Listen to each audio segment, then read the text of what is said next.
That a guy like this, a guy who talks simply, moves quickly, is getting a whole lot of attention. We told you about Christie's speech in Washington. Folks, they are still talking about this speech. Here is the Republican governor of New Jersey. Have a listen, if you would. Off on the wrong track. My chief of staff in my first week as governor brought me a sheet of paper that showed me that if I did not act immediately to stop the planned spending, that New Jersey would not meet its payroll for the second pay period in March. Imagine that.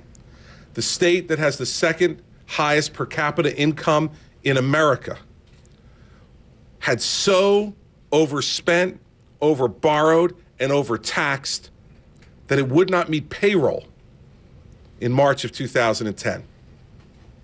So we acted immediately to use the executive authority of the governorship to impound $2.2 billion in projected spending without the permission of the legislature, without compromise, because it was not the time for compromise. We submitted a budget that cut real spending 9% year over year, not projected growth, real spending 9%. Every department of state government was cut.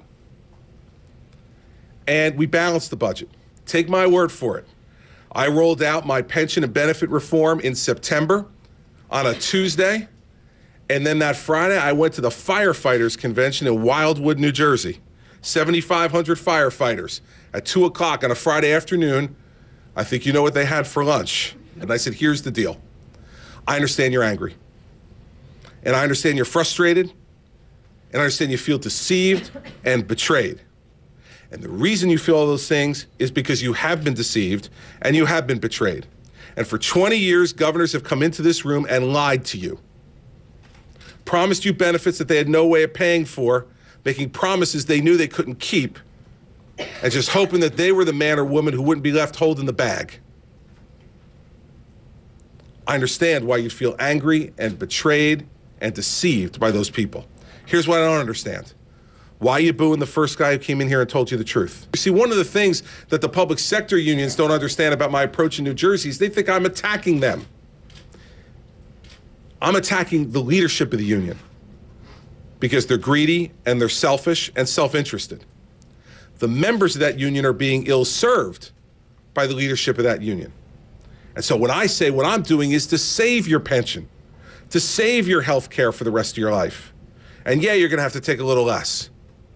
That's the way it goes. Tell me where else in America, really there's two places, left in America, where there's a profession where there is no reward for excellence and no consequence for failure.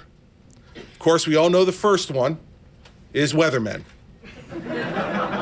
Right? It doesn't matter. It's going to snow 6 inches, it snows 18. Well, I said it was going to snow. What's the difference? And they're right back on TV the next night. Unfortunately, the second one is teaching. Because the great teacher, the only reward they get is the psychic reward of knowing that they've done a great job for the children in their classroom. And the teacher next door, who's the lousy teacher who doesn't care, gets paid the same as the teacher who stays late and comes early, the same as the teacher who communicates with parents, the same as the teacher who feels it's his or her personal responsibility to lift each child up to the next grade. That's not what America is.